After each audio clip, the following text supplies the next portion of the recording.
안녕하세요. 얼마 전 이혼에 성공하고 드디어 법적, 정신적 정리가 완료된 싱글맘이자 돌싱인 30대 중반의 여성이에요. 이혼은 과정이 정말 힘들거든요. 애가 어려서 육아와 일, 이혼 과정까지 하려니 정말 몸이 두 개라도 모자랄 지경이었죠. 하지만 그 모든 일을 끝내고 나니 어찌나 후련하고 속이 시원한지. 일이 잘 해결되지 않았다면 저도 이렇게 즐거운 기분으로 이혼을 만끽하지 못했을 거예요. 상간녀와 남편이 어떻게 됐는지 궁금하신가요? 바람난 두 연놈들이 어떤 결말을 맞이하게 됐는지 자세히 알려드릴게요. 우선 저와 남편의 인연을 가장한 악연이 언제부터 시작됐는지부터 알려드려야겠네요. 저희의 악연은 초등학교 시절부터 시작해요. 저와 남편은 지방의 같은 초등학교를 졸업했거든요. 그 당시에 그리 친한 사이는 아니었지만 그래도 이름도 얼굴도 알만한 사이이긴 했죠. 한 번은 같은 반이 된 적도 있으니까요. 각자 다른 길을 따라 멀어졌다가 서울에서 그것도 같은 직장에서 만나게 된 너무나도 놀라운 우연이 연애로 발전됐어요.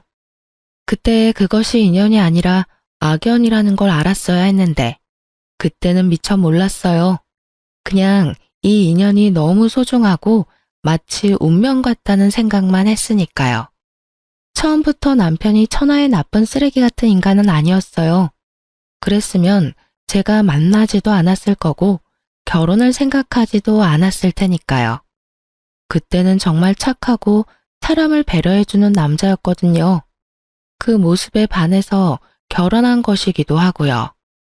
결혼을 31에 했는데 아이는 33에 낳았죠. 그리고 이혼은 35에 했으니 생각보다 빠른 이혼이었다고 봐요.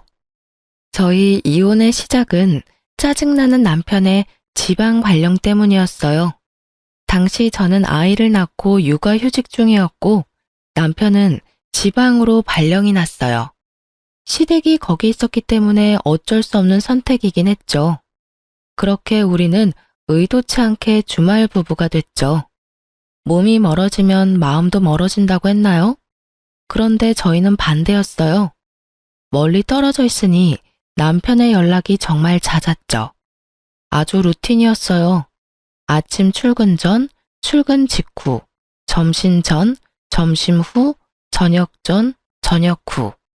자기 직전까지 남편은 꼬박꼬박 연락했어요.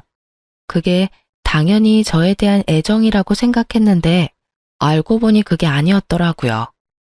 남편과 떨어져 산 지 6개월쯤 됐을 때 남편이 발령받은 지방, 즉 저희들의 고향에서 고향 친구가 저한테 연락을 해왔어요. 그 친구와는 1년에 한 번 연말에 꼬박꼬박 보는 친구인데 연말도 아닌데 연락이 와서 신기하게 생각했죠. 야, 동영상 하나 보낼 테니까 확인 한 번만 해봐. 이거 네 남편 맞아? 저는 친구가 보내준 동영상을 열었어요. 그리고 거기에 찍힌 걸 보고 제 눈을 의심했죠. 어떤 여자와 제가 잘 아는 번화가를 걸어가고 있더군요. 여자는 남편의 옆구리에 딱 붙어 있었고 남편의 손은 여자의 허리쯤에서 그 여자를 자신의 곁으로 밀착시켜 놨더라고요. 게다가 영상은 거기서 끝난 게 아니었어요. 두 사람이 번화가에서 모텔촌으로 이어진 길로 들어가고 있었다는 게 문제였죠. 그쪽은 정말 모텔들밖에 없는 곳으로 남편과 연애할 때 저도 거기에서 숙박한 적이 있었거든요. 그걸 보니 속에서 천불이 나더군요. 친구와의 대화를 어떻게 했는지 기억도 안 날 정도로 저는 충격을 받았어요.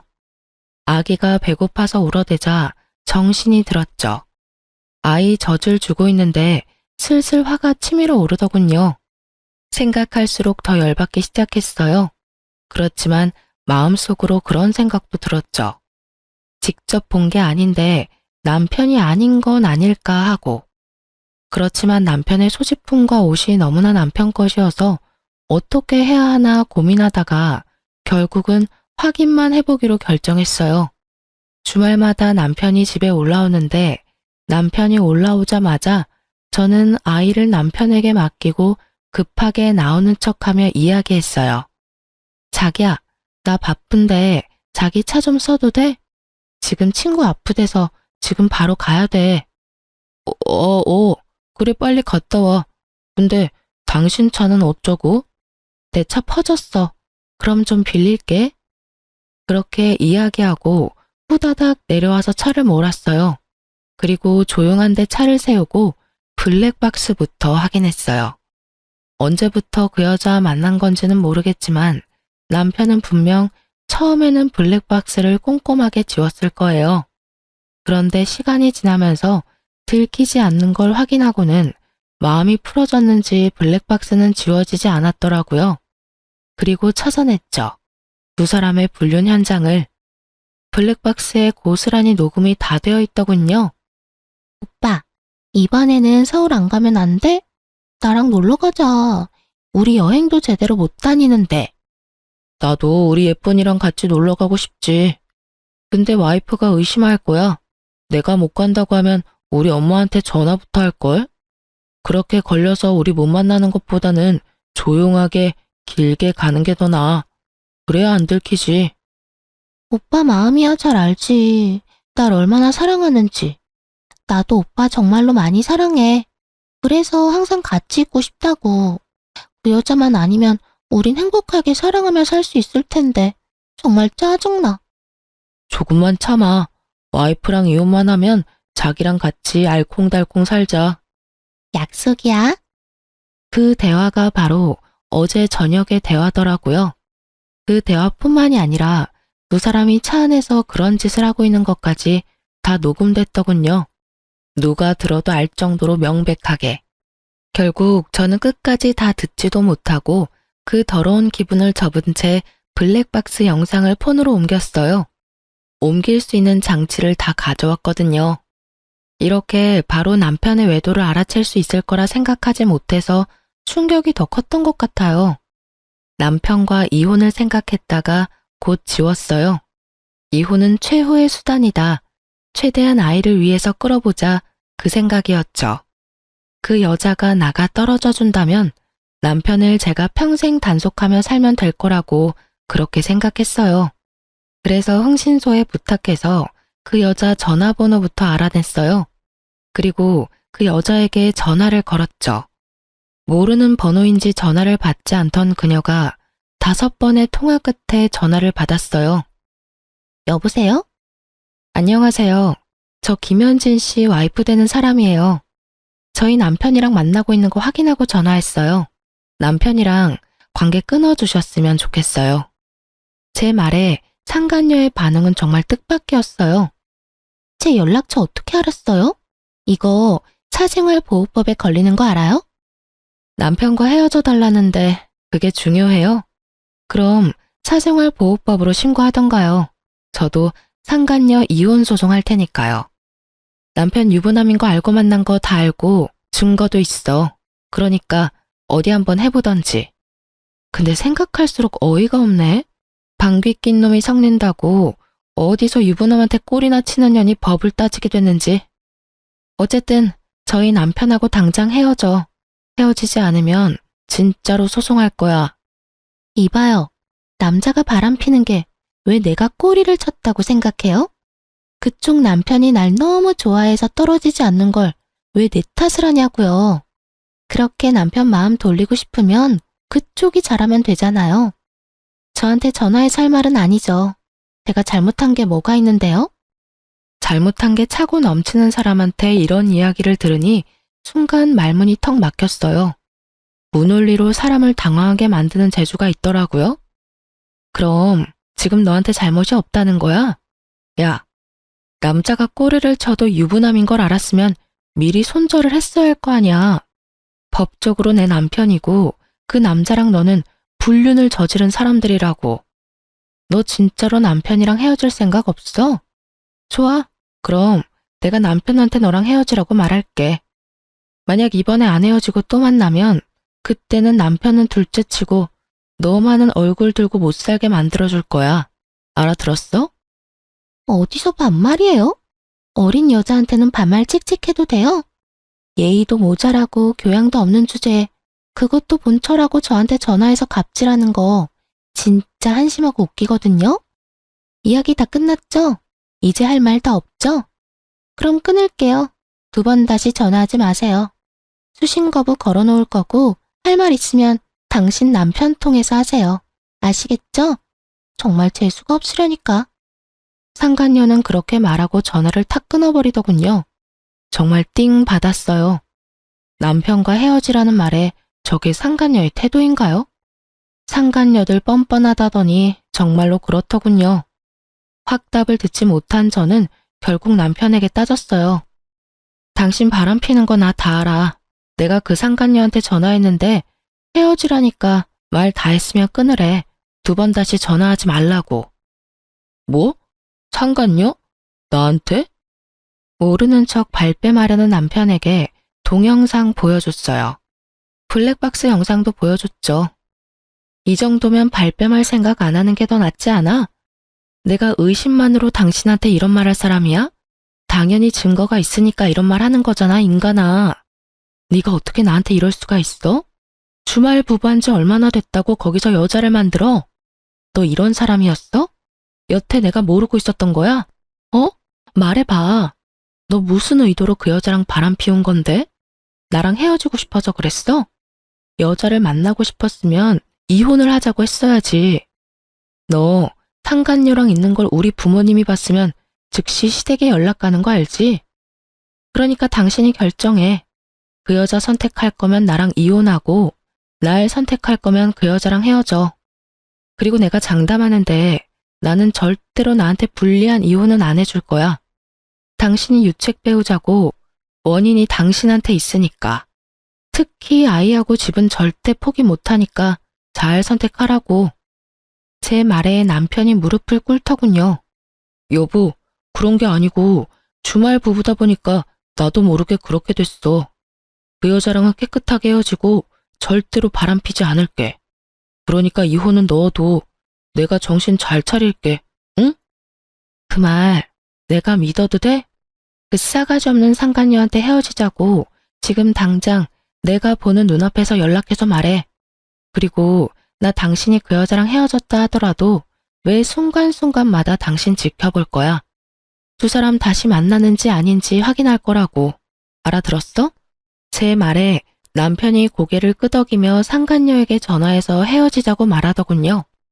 스피커폰으로 상간녀가 그러더군요. 오빠 마음이 안 그런 거 나 알아. 그 여자가 오빠 털어대니까 나한테 헤어지자는 거지? 조용해지면 다시 연락해. 난 오빠랑 다시 만날 수 있으면 그런 여자 상관 안 해.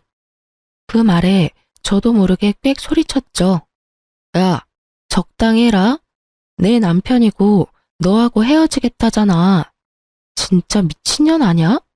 당신도 이런 여자를 좋다고 만났어? 도대체 이런 여자 어디가 좋아서 바람을 핀 거야?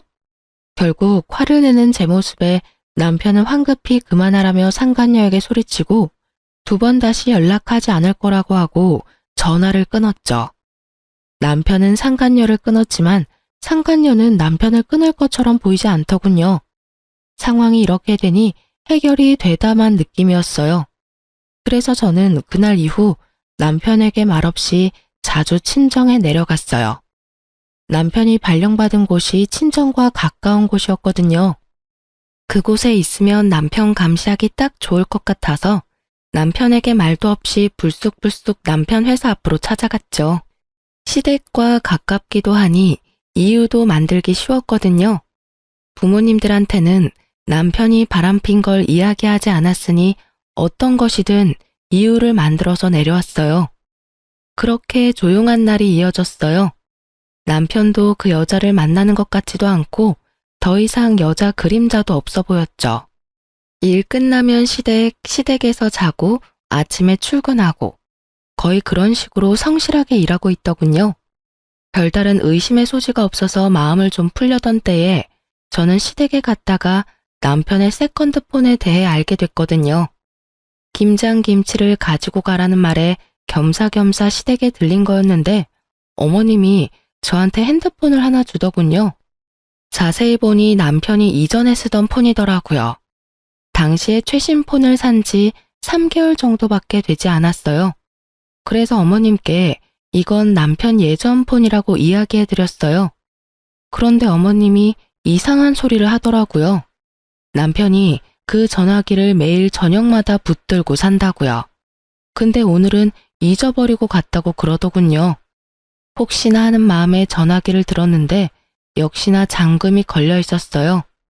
어떻게 할까 고민하다가 생각 없이 남편의 지금 패턴을 그대로 그렸어요. 그런데 바로 열리더군요. 남편이 이 폰은 시댁에만 두고 집에 들고 오질 않으니 별 생각 없이 자기 패턴 그대로 놔둔 거였어요. 그리고 그 폰은 판도라의 상자였어요.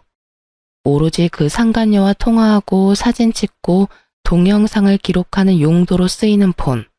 사진이며 통화며 온통 그 여자로 도배되어 있었어요. 그리고 그 와중에 상간녀와의 문자 메시지는 더욱 충격적이었어요. 오빠, 난 그 여자랑 소송하는 거 무섭지도 않아.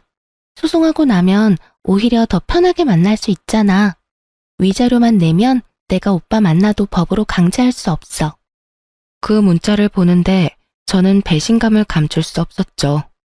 이것들이 끝까지 가보자는 건가 하는 마음이 들면서 이번에야말로 절대 용서하지 않겠다는 생각이 들었죠.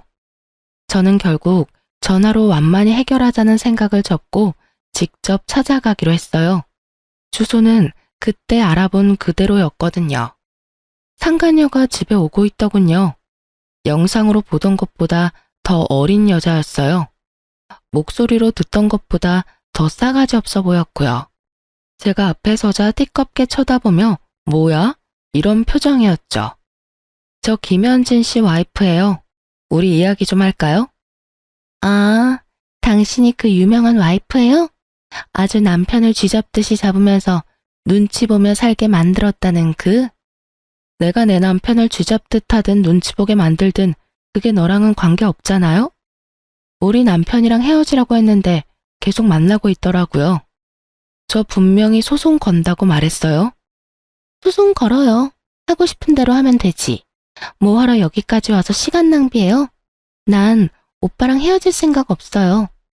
와이프라고 뭐라도 되는 것처럼 행동하는데 그거 서류상의 관계일 뿐이고 둘 사이에 이미 사랑이고 뭐고 아무것도 없는데 그렇게 붙잡고 있는 거 비참하지 않나? 나 같으면 그냥 놔줘버리고 말 텐데. 하여간 없는 것들은 양보할 줄도 몰라요.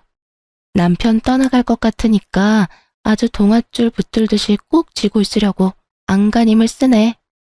정말 치욕스럽고 모욕적인 말이었어요. 어떻게 저렇게 새파랗게 어린 여자애가 저런 말을 내뱉는지 이해가 안 갈 정도였죠. 뭐라고?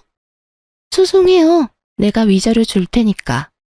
위자료 받고 우리 그냥 놔두면 안 돼요? 아니, 사랑이 없다는데 왜 그걸 가지고 있으려고 하냐고요. 우리들 만나는 거 방해하지 말고 아줌마는 아줌마 인생 찾아가요. 이미 마음 떠난 남자 붙들고 있어봐야 본인만 불쌍해요.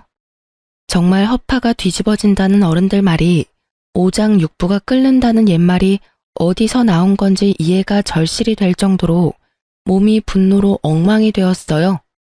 열이 머리 끝까지 오르고 입이 바짝바짝 마르며 말도 안 나왔어요. 상간녀는 그렇게 이야기하고는 바로 자리를 뜨더군요.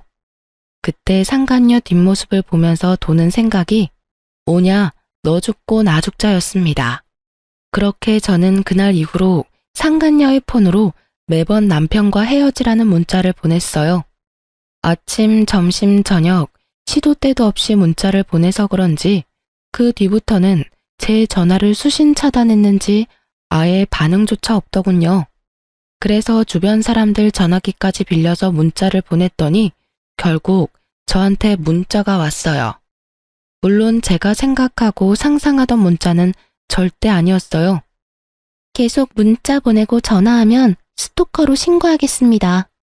정말 싸가지도 없고 생각도 없는 그 문자에 저는 열이 뻗을 대로 뻗었지만 제가 할 수 있는 건 상간녀 소송 하나뿐이었어요. 집안에 일이 많아서 시작도 못하겠더라고요. 게다가 그 문자를 받은 다음 날은 친정 부모님 이사 후 집들이 날이었거든요. 아파트에서 주택으로 이사하면서 노후 준비를 하셨는데 아무래도 직원들이 집 샀으니 집들이 한번 해야 하는 거 아니냐는 말이 나와서 새로운 집에서 집들이를 하기로 했대요. 그런데 아무래도 어머니 혼자 요리를 하는 것도 힘들고 연세도 있는데 10명 넘는 부하 직원들 음식하는 것도 힘든 일이잖아요. 그래서 제가 가서 도와드리기로 했어요. 결국 상간녀에게 받은 모욕과 스트레스는 고스란히 묻어둔 채 친정으로 갈 수밖에 없었죠. 시댁에 잠깐 애를 맡기고 친정으로 갔더니 어머니 혼자 열심히 음식상 차리고 계시더라고요. 저는 친정엄마를 도와 앞치마를 하고 손에도 팔토시를 한 뒤 머리를 질끈 묶어서 일을 도왔어요. 친정엄마는 요리에 소질이 없으셔서 이번에 집들이 할 때도 케이터링 업체를 통해서 음식을 준비했거든요. 퀵으로 도착한 음식을 집안으로 옮기는데 현관이 시끌벅적하더군요. 바로 친정아버지 직원들이 집들이를 하러 온 거였어요.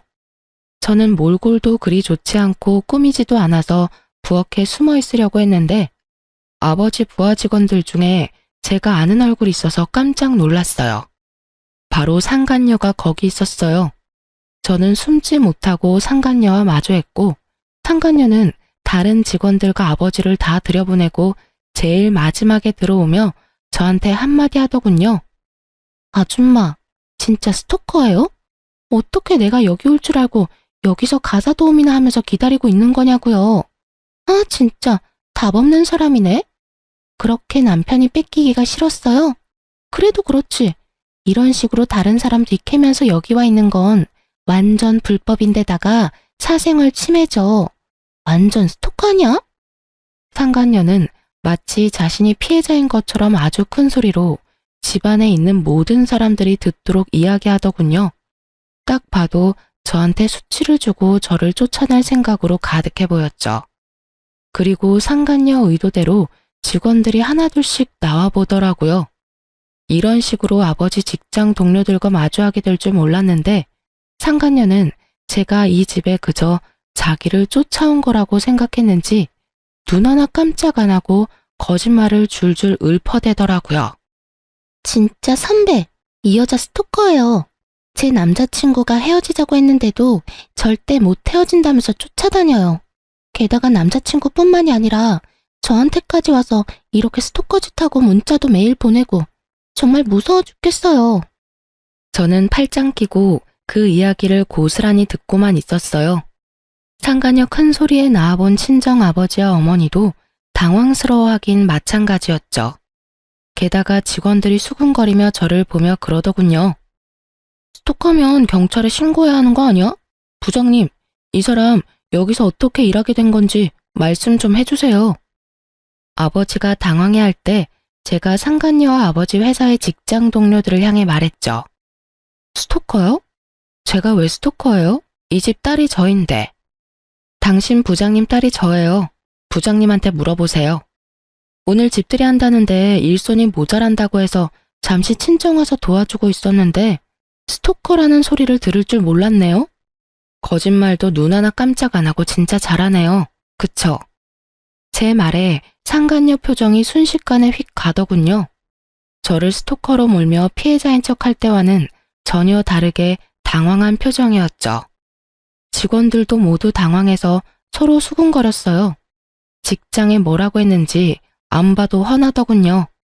분명히 자기가 피해자인 양 이야기했었겠죠. 그렇지만 이제 모두가 진실을 알게 됐잖아요. 자기 과실로 인해서. 직장 사람들 다 보는 데서 나를 완전 까고 싶었나 본데 의도대로 안 돼서 어떡해요? 그리고 설사 내가 스토커라고 한들 당신은 내 남편이랑 바람 폈으니 법적 상간녀인데 당신이 나한테 그랬잖아요. 헤어지랬더니 도리어 소송 걸라고 그랬나? 뻔뻔하게 나오는 상간녀 뒤캐는 게 뭐 그리 잘못한 일일까 싶네요. 저 몸이 안 좋아서. 이 상황이 자기한테 안 좋게 돌아간다는 걸 안 상간녀가 튀려고 준비할 때 저는 상간녀 두 팔을 붙잡고 못 가게 막았어요. 우리 할 말 있잖아요. 이대로 나 스토커로 만들어 놓고 가면 무고죄로 신고할 거예요. 그리고 명예훼손죄도 추가로 소송 걸고요. 이렇게 사람이 많은 데서 어떻게 저한테 스토커라고 할 수 있죠? 그리고 당신 남자친구 나한테 헤어지자고 한 적 없거든요? 도리어 처음에 두 사람 불륜 걸렸을 때 남편이 당신하고 헤어진다고 약속했었는데 소설 진짜 잘 쓰시네요. 안 그래요? 모든 사람이 알아듣도록 저는 상간녀에 대해 다 까발렸어요. 그리고 얼마 전에 저한테 그랬죠. 상간녀 소송하고 위자료 지급하고 나면 제발 둘이 서로 사랑하게 해달라고. 저한테 남편 놔달라고 했던 거 기억나요?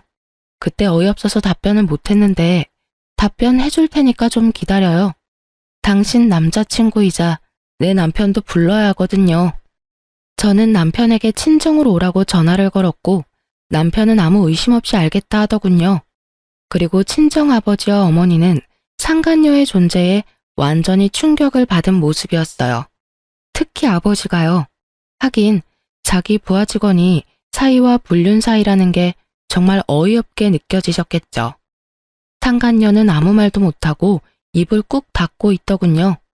그렇게 저한테 조잘조잘 쓰레기 같은 말을 잘만 하던 상간녀가 친정아버지와 직장 동료들이 있으니 아무 말도 않고 묵비권을 행사 중이었어요. 아버지는 열이 받을 대로 받아서 수군거리는 다른 직원들을 미안하다며 내보냈고 상간녀의 근처에서 열을 내고 있었어요. 상간녀의 직장 동료들은 무척 충격받은 얼굴에 완전 뒤통수 맞은 표정으로 집을 나섰어요.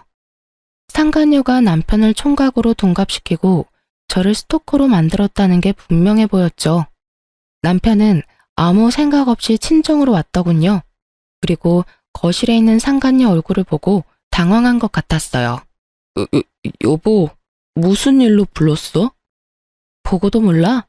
당신 여전히 이 여자랑 바람피는 거 알았거든. 그리고 이 여자가 아주 우습게도 내가 자기 스토커 짓 하러 여기 와 있었다고 착각 제대로 했나 보더라고. 여기가 우리 친정인지 모르고. 세상 참 좁다. 그치? 당신 상간녀가 우리 아버지 부하 직원이네? 어때? 장인어른 부하 직원이랑 바람 피우는 재미가 스릴 있었겠다. 그치? 여보, 아니야. 우리 그런 사이 아니고 저 여자가 먼저 작정하고 나를 꼬신 거였어. 난 정말 맹세코 저 여자한테 끌려다닌 죄밖에 없어. 무슨 소리라는 거야? 당신이 먼저 날 꼬셨잖아. 자기 와이프랑 완전 정반대라서 좋다고 해놓고선 이제 와서 발뺌하기야? 거짓말 좀 그만해. 네가 나한테 들러붙지만 않았어도 이런 일 없었을 거야. 헤어지자고 했을 때 깔끔하게 헤어져 줬으면 됐잖아. 그래서 내가 헤어지지 못하겠다고 했을 때 나도 그렇다면서 나 보내기 싫다면서 질질 짜던 새끼는 누군데? 우리 둘이 만난 게 어째서 내 잘못이야? 그리고 당신이 먼저 꼬셨잖아. 술집에서 먼저 말 건 것도 당신이고 헤어지고서도 다시 만나자고 울고불고 했던 사람도 당신이고. 내가 아니라 네가 그랬겠지. 날 불륜이나 하는 쓰레기로 만들고 싶은 건 알겠는데 더 이상 거짓말로 나와 내 가족 속일 생각하지 마. 내가 거짓말을 한다고? 진짜 쓰레기 같은 새끼네. 당신 가족들이 이제 와서 당신 말을 믿을 것 같아? 내가 당신이랑 어떤 대화를 나눴는지 알면 그 사람들이 당신 말 믿을 것 같아?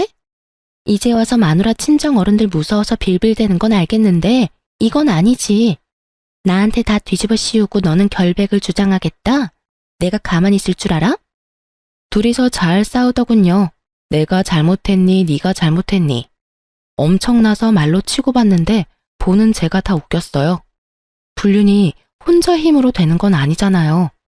남편도 똑같이 바람 폈으면서 아닌 척하는 거 보니 어지간히도 처갓집 식구들이 무서웠나 싶기도 하고요. 남편은 옥신각신하다가 저희 부모님을 쳐다보고는 고개를 숙이며 한껏 억울한 표정으로 말하더군요. 장인어른, 장모님, 저 진짜 아니에요. 분명히 거절하고 정리했어요. 제가 아내랑 아이를 두고 이런 짓을 저지를 리가 없잖아요. 김서방, 도대체 이게 다 무슨 일이야? 자네가 정말 우리 부하 직원이랑 바람을 핀 거야? 자네는 생각이 있는 건가 없는 건가? 그것도 바람핀 여자가 어느 직장 다니는지도 모르고 저 자식 놔두고 이런 짓을 저질렀다고? 자네가 사람이야? 짐승만도 못한 놈. 결국 친정아버지의 분노가 완전 극에 달했죠. 그럴 수밖에요. 오늘이 경사스러운 집들이었는데 이런 난장판이 되어버린 데다가 직장 사람들이 다 알아버리는 바람에 아버지 입장도 난처한 상황이었죠. 여보, 이런 일 겪게 해서 정말 미안해. 하지만 저 여자 말은 진짜로 다 거짓말이야. 한 번만 용서해줘. 나는 저 여자한테 이용당한 죄밖에 없어. 당신도 잘 알잖아. 내가 당신이랑 우리 아이한테 얼마나 잘해줬는데. 잘해주면 뭐해? 마음이 다른 곳에 있는데. 내가 처음에 용서해줬을 때 당신이 저 여자 손절하고 우리한테 돌아왔다면 나는 그 한 번 정도는 마음에 묻고 살 생각이었어. 우리 아이 아빠고 내 남편이니까. 그 전에 그런 사고 한 번 친 적 없었으니까. 그런데 당신은 어떻게 했어? 내가 준 기회를 스스로 차버리고 다시 저 여자랑 만나왔잖아. 만약에 네가 정말로 저 여자를 단 한 번도 안 만났는데 저 여자가 만났다고 혼자 좋아서 그런 거라면 나도 당신 용서해 줄 수 있어. 그런데 당신 여기 올 때 내내 그 여자 만났어. 내가 모를 줄 알아? 당신 폰 대화 내용 이미 다 봤어. 그걸 아는 나한테 저 여자가 거짓말을 했다고? 너나 저 여자나 똑같아. 똑같이 더럽고 비열한 연놈들이야. 나 더 이상 당신 믿지 못하겠고 믿고 싶은 마음조차 없어. 그러니까 이혼해. 깔끔하게 헤어지고 저 여자랑 만나든 말든 네 마음대로 해. 난 이제 당신한테 신경 쓰고 싶지 않으니까. 제가 그렇게 말하자 남편이 완전 충격을 받더군요. 상간녀는 기회가 온 듯한 표정이었고요. 하긴 이혼 안 해도 만나겠다던 여자가 저 상간녀였잖아요.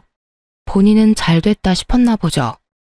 두 연놈들이 잘 되는 꼴은 정말 보고 싶지 않았지만 제 마음이 더 이상 상처받는 걸 두고 볼 수도 없었어요. 게다가 부모님이 계시는 곳에서 부모님 부하 직원들도 다 알아버리게 된 이 상황은 덮을래야 덮을 수 없을 만큼 커졌고요. 결국 저는 남편에게 이혼을 통보하는 것밖에 방법이 없었어요. 아니, 저 여자랑 헤어졌어. 헤어진 걸 확인 못하겠으면 지금 당장 다시 헤어질게. 두 번 다시 나 쫓아다니지 말라고.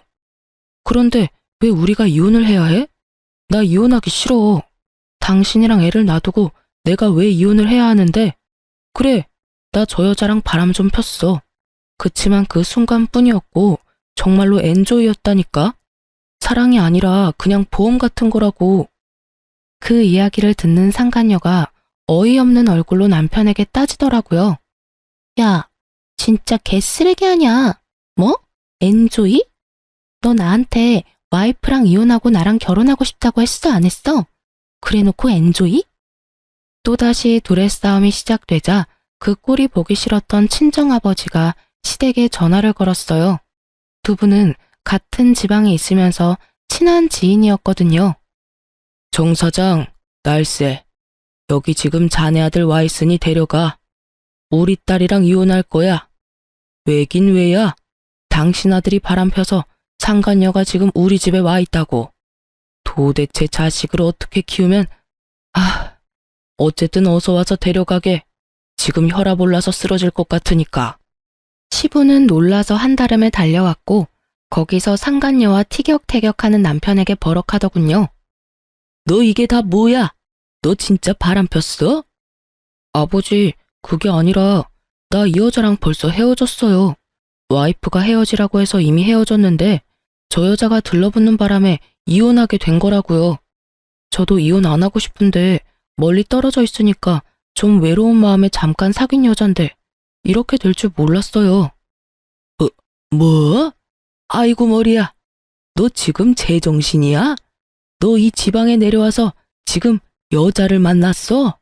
네 부모, 네 와이프 부모님 다 여기 있는데 간도 그게?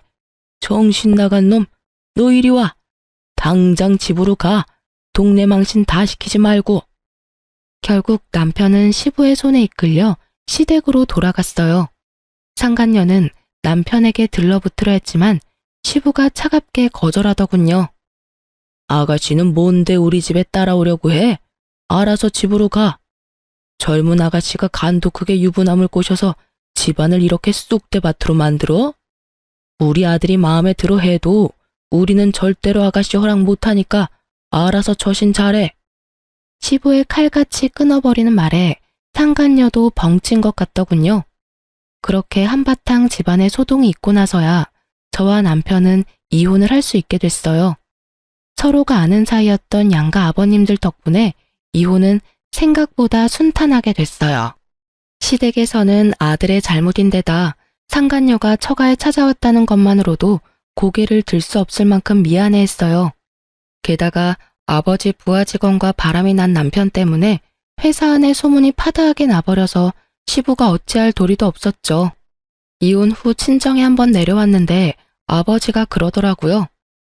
그년 결국 퇴사했어. 내가 진짜 어이가 없어서 자기가 잘못해놓고 끝까지 사람들한테 거짓말. 아니 어떻게 그런 짓을 해놓고 직원들 앞에서 그딴 짓을 하고도 여전히 거짓말을 할 수 있는지. 뻔뻔함에 등수가 있다면 1등을 하고도 모자랄 거야. 드물게 사람을 탓하는 말을 하는 아버지를 보면서 죄송한 마음이 먼저 들었어요. 의도한 건 절대 아니지만 부하 직원들 앞에서 딸이 상간녀와 마주하게 되는 상황을 목격하셔야 했으니까요. 게다가 그 뒤에 수습부터 회사 안에 난 소문까지 제가 해야 할 일들을 아버지가 했다는 생각이 들어서 면목이 없었거든요. 미안해 아버지, 그런 일 당하게 해서. 퇴사면 자기 발로 나간 거네요? 절대로 안 나가려는데 온 회사의 소문이 다 난 데다가 여전히 거짓말하면서 사람들한테 자기 믿어달라면서 들러붙는 거야. 뭐라고 했다더라? 내 딸이 자기를 괴롭혀서 어쩔 수 없었다나? 그러면서 사랑에 죄가 있는 건 아니잖아요. 그딴 소리나 해대고. 결국은 나도 못 찾았지. 나 몰래 그런 소리하고 다닌다는 거 듣고 기회 봐서 또 네 욕하고 있을 때 한마디 해줬어. 그렇게 사랑하는 놈이 우리 딸한테 와서 이혼은 절대 안 된다고 눈물 콧물 다 뺐겠냐고. 내 딸 악녀로 만들어서 불륜 정당화하고 싶은 건 알겠는데 그런 거 하고 싶으면 회사 아니라 밖에서 하라고 말이지. 그 후로 일로 몇 번 부딪혔는데 결국 아무도 자기 말에 호응 안 해주니 혼자 나가 떨어지더라. 주변 사람들한테까지 따돌림 당하고 나니 직장에 있을 수가 있었겠어? 여전히 입만 살아서 당당하고 떳떳하게 행동했나 보더라고요. 사람은 역시 변하지 않나 봐요. 그렇게 아버지께 상간녀의 퇴사 소식을 듣고 나서 상간녀가 전 남편 회사에서 기웃거린다는 소문이 들려왔어요. 전 남편과 제가 같은 직장이었다 보니 지방이라도 아는 사람은 몇 있었거든요. 다 같이 모여서 워크숍도 하고 그러니까 같은 지방 사람 있으면 다 친분이 생기더라고요.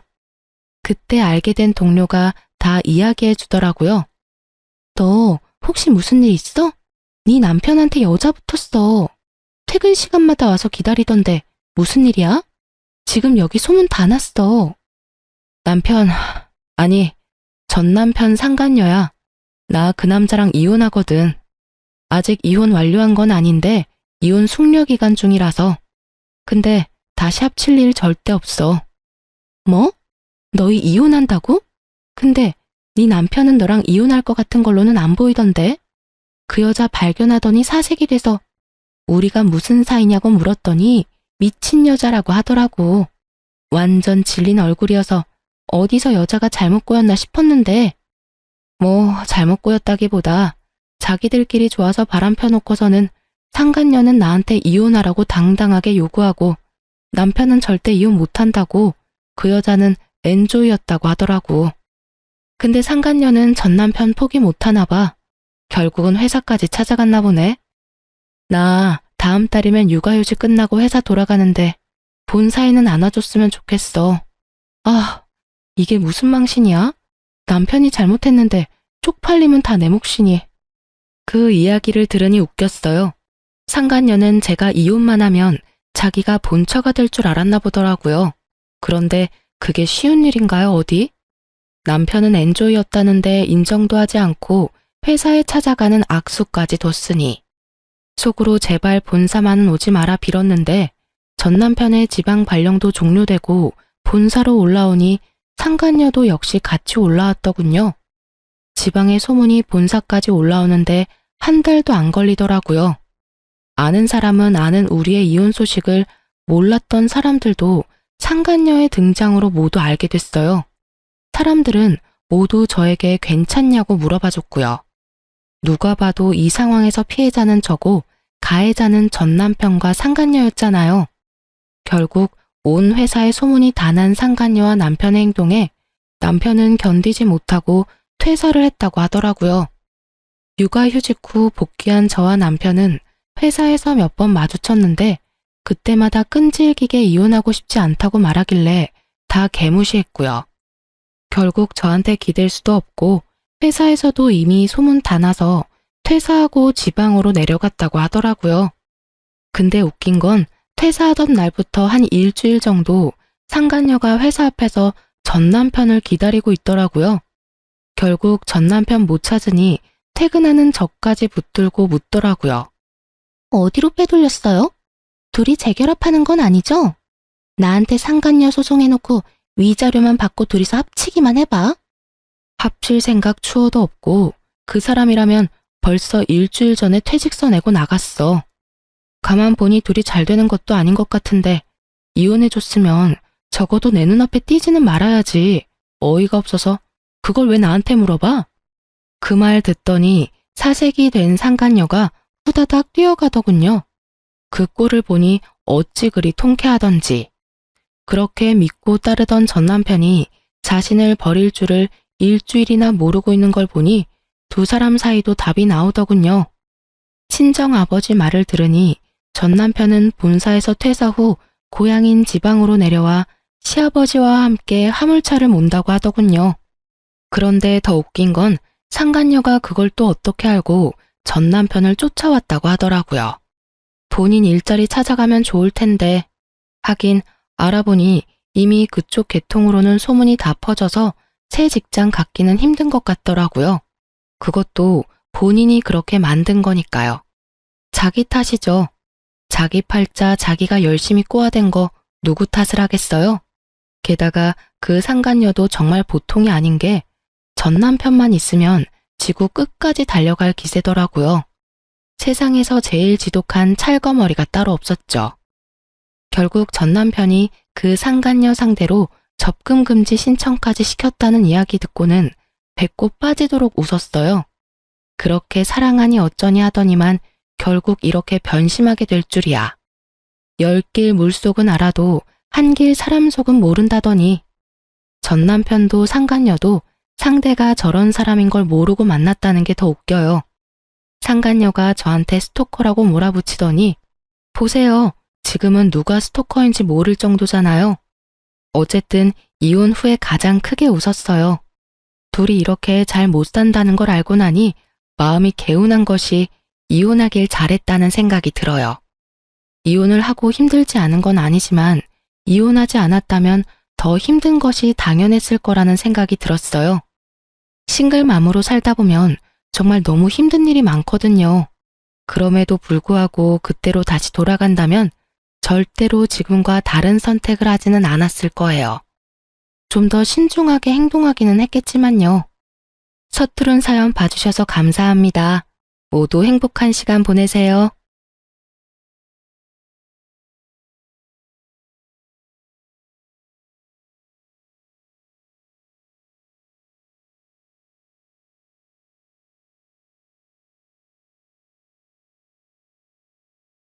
안녕하세요. 저는 수도권에 살고 있는 30대 후반 여자랍니다. 그렇게 많지 않은 나이지만 거의 20년을 일만 하면서 지냈던 것 같아요. 이혼이라는 인생에서 큰 일을 치른 후에도 여전히 열심히 일을 하고 있네요. 그래서 자주 마음이 뻥 뚫린 것처럼 허할 때가 있는데 요즘엔 이곳에서 사연을 들으면서 그런 마음을 많이 위로받고 있어요.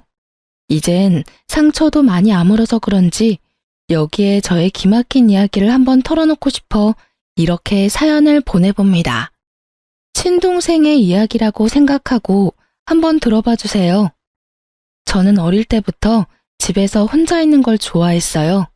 그러다 보니 매일 집과 회사만 왕복했고 남자 만날 기회도 당연히 없었고요. 아주 예전에 풋사랑 같은 연애 한번 해보고 거의 모태솔로처럼 30대 중반까지 지냈답니다. 집에서 혼자 있는 시간이 소중했기에 외로움도 사실 느끼지도 않았어요. 물론 부모님의 생각은 달랐죠. 제발 부탁이니까 소개팅을 하던지 길 가는 남자한테 번호를 물어보던지 해서 남자 좀 만나. 결혼을 해야 될 거 아니야. 너 그러다 금방 마흔 된다. 매일같이 이런 잔소리를 들으니까 너무 힘들더라고요. 그러던 중에 회사 동료가 소개팅을 해준다는 거예요. 엄마한테 보여줄 요량으로 한번 만나봤죠.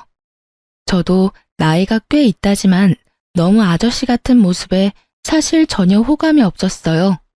나이도 40대 초반이라 저랑 7살 차이 났고요. 근데 소개팅 다음 날부터 엄청 들이대더군요. 지영씨, 오늘 영화 보러 가실래요? 싫으면 가까운데 드라이브는 어때요? 전 밖에서 노는 거 별로 안 좋아해요. 죄송해요. 나도 그런데.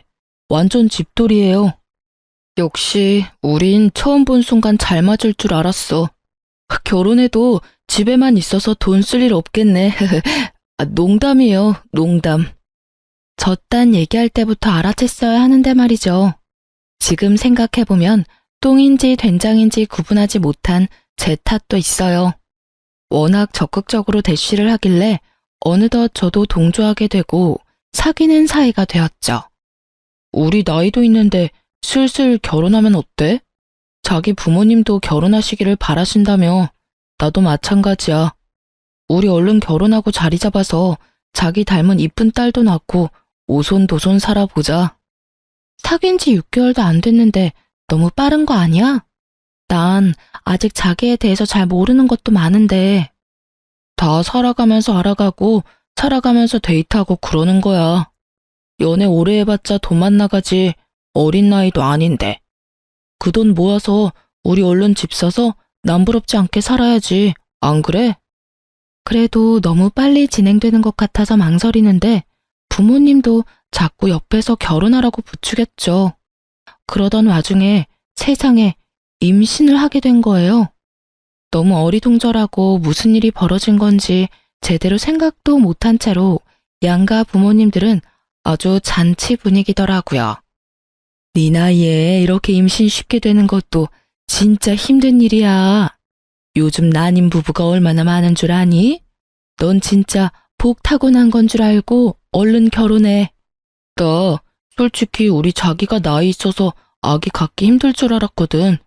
근데 이렇게 최고의 혼수를 가져올 줄 누가 알았겠어? 정말 고마워. 우리 아기를 위해서라도 우리 행복하게 잘 살자. 아기 때문에 상견례도 화기애애하게 끝났고 부모님은 남편의 조건은 따지지도 않고 받아주셨죠. 사실 시댁은 친정보다 많이 기울었거든요. 노후 준비도 전혀 안 되어 있는 것처럼 보였고 빌라도 전세로 살고 두 분 다 일도 안 했고요. 남편 회사도 제 직장에 비해 연봉도 낮고 정규직도 아니었죠. 그에 비해 저는 중견기업의 인사팀 과장이라서 연봉도 세고 정규직이었고요. 신혼집 전세도 친정 부모님이 거의 해주신 거나 다름없었어요.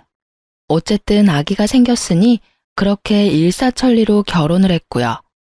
임신 초기에 입덧이 너무 심해서 결국 휴직을 했죠. 입덧이 너무 힘들어서 정말 사람 사는 게 아니었는데요. 남편은 제가 밥도 못 먹고 주스만 먹고 사는데도 신경도 안 쓰는 거예요. 제가 냄새 싫다고 밥도 못하게 했더니 지 혼자 배달음식 시켜서 방에 처박혀서 먹고요. 진짜 해도 해도 너무한 거 아니야? 임신했을 때 서운하게 하면 평생 서운하대. 내가 입덧 때문에 아무것도 못하고 씻지도 못하고 누워있는데 어쩜 신경을 안 써? 그럼 뭐 어떻게 하라고? 같이 입덧이라도 해달라고? 너 못 먹는다고 나도 안 먹어? 난 먹어야 될 거 아니야. 내가 그렇다고 너한테 밥을 차려달래 뭐 해달래? 다른 마누라들은 코를 틀어막고서라도 남편 밥 차려준다더라. 말만 하면 아주 청산유수지? 내가 오렌지 주스밖에 못 먹는데 주스 한 병 사온 적이나 있어? 뭐 먹는지 관심도 없잖아. 아, 진짜 세상에 너 혼자 애 가졌어? 너무 유세다 진짜. 그래 알았다. 앞으론 밖에서 먹고 들어올게. 됐지? 그러고는 다 늦은 밤에 밖으로 휙 나가버리는 거 있죠? 임신하면 남편이 다 해주고 엄청 위해준다는데 전 진짜 다정한 말 한마디 들어본 적이 없네요. 남편 때문에 이때 혼자 울기도 참 많이 울었어요. 거기다 시모도 거들어서 저를 더 힘들게 했죠. 진짜 거짓말 안 하고 힘이 없어서 샤워할 때도 주저앉고 싶을 만큼 힘든데 주말마다 전화해서 오라고 난리치더라고요. 너무 힘들다고 몇 번 거절했더니 아주 화를 내고요. 너는 시어머니 말이 말 같지 않니? 누군 임신 안 해봤어? 뭐가 그렇게 힘들다고 유난이야? 며느리가 돼서 자주 와야 정도 들고 하지. 저 진짜 밥도 못 먹고 누워만 있어요. 어차피 가도 아무것도 못 먹어요. 입도 좀 가라앉으면 갈게요. 안 온다는 게 벌써 이게 몇 번째야? 오늘은 뭔 일이 있어도 와라.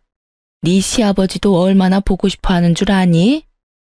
내가 같이 가줄 테니까 오늘 저녁에 가자. 우리 부모님 서운하게 맨날 거절만 해. 장모님은 자주 만나잖아.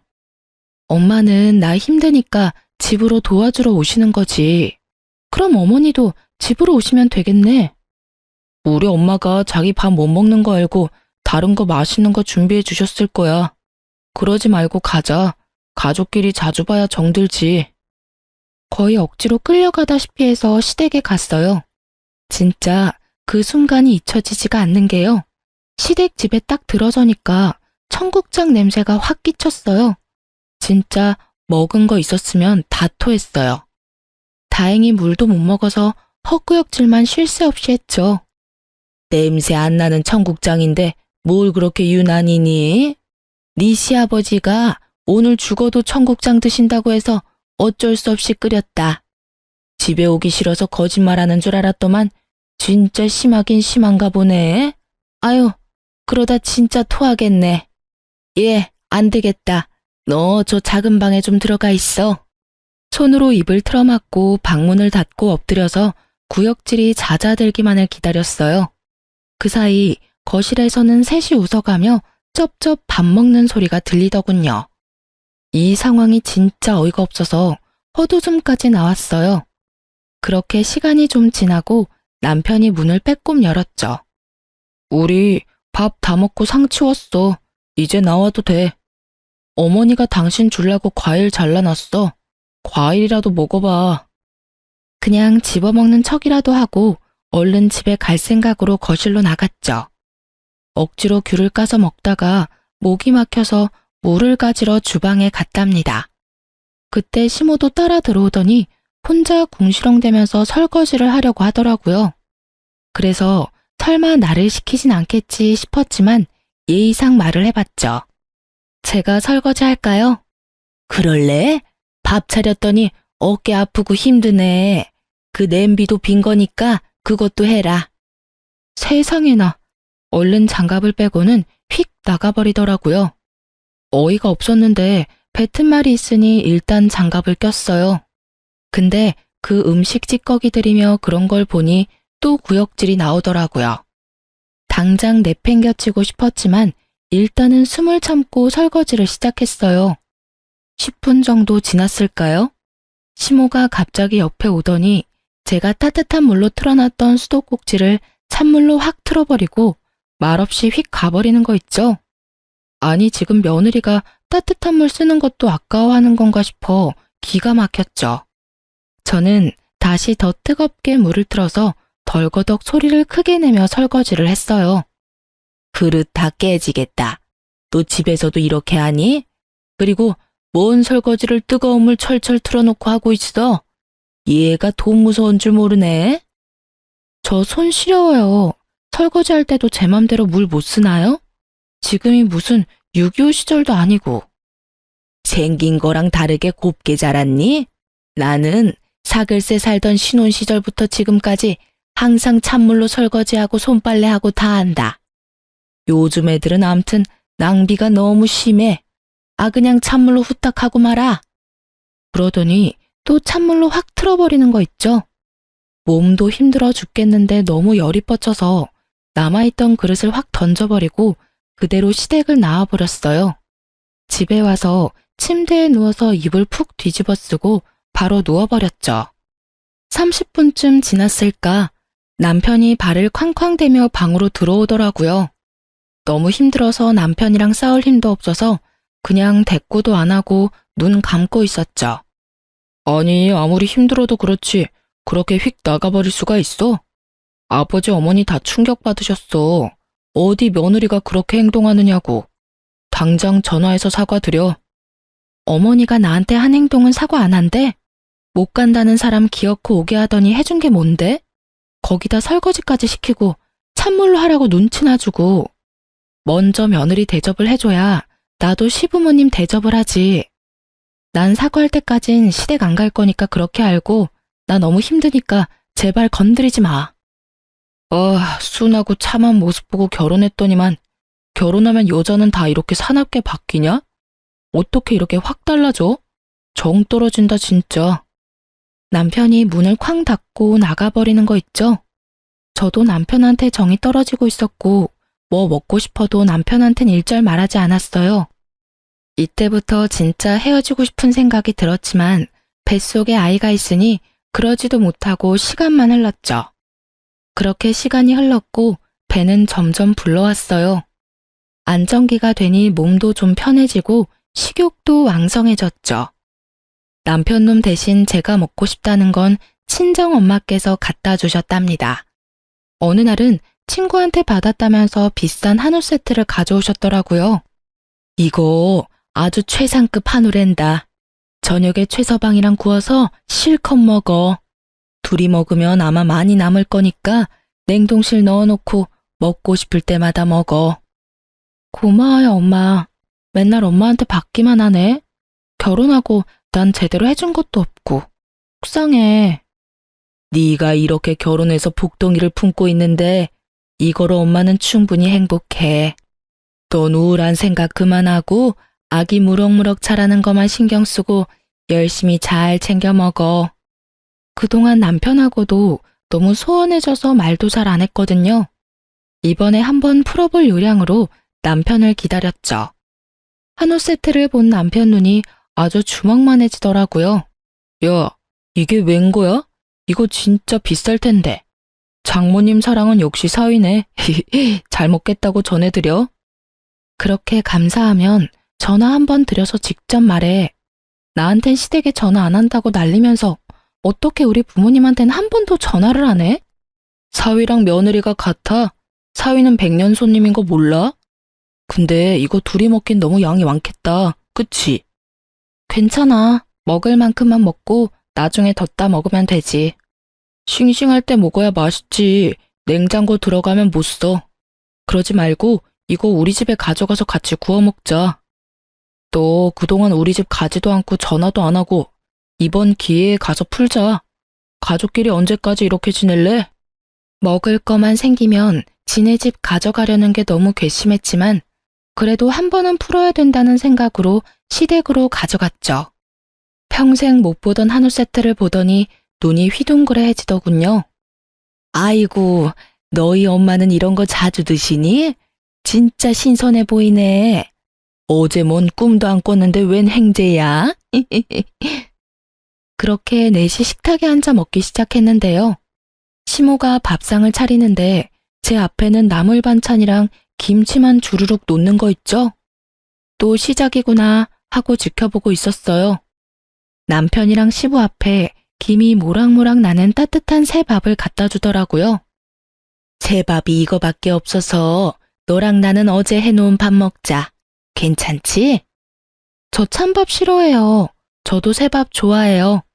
임신한 며느리 입에 들어가는 건 손주 입에 들어가는 건데 아들이 아니라 저한테 새밥 줘야 되는 거 아니에요? 얘가 오자마자 또 시작이네. 아무리 그래도 남편한테 새밥 줘야지. 바깥일하기 얼마나 힘든데 든든한 밥 먹어야지. 임신한 며느리한테도 이러는데 나중엔 먹고 남은 밥 줄까 무섭네요.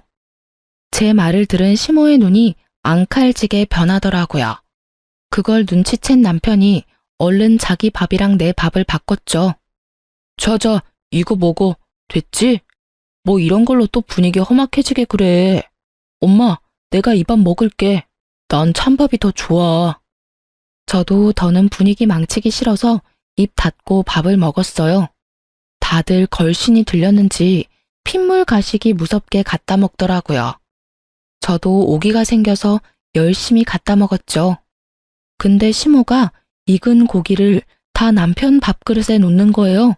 참나, 그 많은 고기가 다 어디 갔는지 먹으려면 불판에 고기가 없어서 밥만 먹은 것 같네요. 우리 엄마가 놔주려고 가져온 건데 진짜 열이 확 뻗쳤고요. 임신한 며느리한테 고기 한 점 안 주는 시모도 너무 싫었죠. 더 웃긴 건 시모가 남은 고기를 주섬주섬 정리하는 거 있죠. 저 아직 더 먹을 거예요. 제가 구울 테니까 주세요. 얘는 무슨 걸신이 들렸나? 이걸 이렇게 많이 먹었는데 아직도 배가 고파? 전 몇 점 먹지도 못했어요. 그거 주세요. 다 구워 먹게요. 전에 못 먹는다고 난리더니 이젠 또 정반대로 나를 괴롭히네 진짜. 아 주워. 그만 먹고 이제 냉동실에 넣게. 제가 가져온 걸 왜 냉동실에 넣어요? 주세요. 지금 안 먹을 거면 가져갈 테니까요. 내가 진짜 지금까지 치사해서 말 안 했는데 은근히 밥으로 사람 차별하면 살림이 좀 나아져요? 나한테만 찬밥 주고 국도 건더기 없이 주는 거 모르는 줄 알아요? 다른 데선 그렇게 행동하지 마세요. 욕 바가지로 먹어요. 이게 진짜 시모한테 막말을 해? 내가 언제 그랬어 언제? 사람을 무슨 이상하게 몰아가네. 기가 막혀. 저도 더 이상 말도 섞기 싫어서 시모 손에서 포장된 소고기를 확 뺏어서 그대로 나와버렸어요. 잘 지내보려던 건 그냥 저의 희망사항일 뿐인 걸 너무나도 잘 알겠더라고요. 먹는 걸로 차별하는 게 한두 번도 아니었고 나를 가족으로 생각하지 않는다는 것도 느낄 수 있었죠. 임신했다고 뭐 하나 챙겨주는 게 있나? 맨날 받아먹으려고만 하는 시댁의 태도에도 진절머리가 났고요. 아기 때문이라도 이후는 힘들지만 시댁엔 절대 왕래하지 않기로 결심했죠. 태교라고 남편놈이 애한테 동화책을 한번 읽어준 적이 있나? 아기한테 말을 한번 걸어준 적이 있나? 진짜 아무것도 안 하더라고요. 저는 그래도 혼자 태교도 하고 운동도 하고 아기를 위해 최선을 다했어요. 그렇게 내 인생의 등불 같은 우리 아들을 만날 수 있었네요. 출산하고 입원실에 누워있는데 남편 연락을 받고 온 시모가 문을 빼꼼히 열고 서 있더라고요. 아이고 사돈, 오랜만이네요. 들어오세요, 들어와. 아기는 아주 건강해요. 떡두꺼비 같은 손주 얻으신 거 축하해요. 아예, 그래, 수고했다. 내가 네가 그동안 한 게 있어서 너무 서운하고 와야 되나 말아야 되나 고민 많이 했지만은 그래도 내 며느리고 내 손주니까 내가 품어야 된다는 마음으로 이렇게 왔다. 나도 너한테 서운하게 했다면 미안하고 우리 손주도 태어났으니까 다 풀고 잘 지내보자. 네, 그렇게 말씀하시면 저도 죄송했어요. 그래, 몸조리 푹 잘하고. 근데 제왕절개를 했다면서? 그냥 낳으면 아프지도 않고 얼마나 시원한데 생배를 갈랐으니 그렇게 아픈 거 아니니? 그리고 아기도 자연분만을 해야 건강하다던데. 애가 여가라 어쩔 수 없이 수술한 거예요. 그리고 수술하면 애가 뭐 더 아프고 자연분만하면 더 건강하다. 그런 얘기 다 잘못된 거라네요. 10달 동안 힘들게 품고 있다가 순산했으면 그저 잘했다고 해주면 되지. 왜 서운한 말씀을 하실까요? 아니, 친구가 그렇다고 말을 해주더라고요. 다 뭐 근거가 있겠지. 산모 나이가 좀 있으니까 아무래도 젊은 애처럼 순풍순풍 낳지는 못하겠죠 뭐. 제철아, 아기나 보여다오. 몸조리 잘하고. 시모는 친정엄마 앞이라 무안했던지 남편을 앞세워서 아기를 보러 휙 나가버리더라고요. 친정엄마가 시모 말에 황당한 표정을 지으며 한동안 멍하더니 저한테 대뜸 물어보더라고요. 네 시어머니 여지껏 이런 식으로 너한테 행동했어? 내 앞인데도 이 정도인데 심하면 더 심했지? 아니 뭐 말을 좀 서운하게 하시더라고. 괜찮아. 나도 안 치고 말대꾸 잘해. 저는 혹시나 엄마가 속상하실까봐 그동안 있었던 일들을 얘기하진 못했어요. 조리원에서 아기와 편하게 있던 2주가 지나고 집으로 돌아왔는데 진짜 너무 힘들었답니다. 혼자 아기 보는 게 이렇게 힘들 줄 누가 알았을까요? 남편은 아기가 울던 말던 나 몰라라 잠만 자고 저 혼자 밤새우는 아기를 안고 어쩔 줄 몰라 눈물 흘리는 밤들이 이어졌답니다. 내가 오늘은 좀 일찍 들어와서 애 좀 봐달라고 부탁했잖아. 지금 일주일째 밤에 제대로 잠도 못 자서 너무 힘들어서 죽을 것 같다고. 근데 또 술 먹고 새벽에 들어와? 이것도 다 비즈니스의 한 부분이야. 내가 뭐 나 혼자 잘 먹고 잘 살자고 술 먹고 그러는 줄 알아? 넌 집에서 일 안 하고 편하게 있잖아. 누군 일 안 해봤어? 내가 당신보다 직장 더 오래 다녔고 경력 더 많아. 당신이 영업직도 아닌데 뭔 술을 맨날 먹어? 다 당신이 좋아서 먹고 다니는 거잖아. 나도 일하느라 스트레스 많이 받는다고. 그것 좀 푼다고 친구랑 술 한잔 먹고 들어오는 건데 그걸 이해 못 해주냐? 하지만 아무리 말해봤자 그때뿐이었어요. 제가 아기 안고 허둥대고 있어도 남편은 항상 소파에 누워서 낄낄대면서 핸드폰이나 들여다보고 있고 제가 잔소리하면 얼른 작은 방으로 들어가서 문 닫고 밖으로 나오지도 않았죠.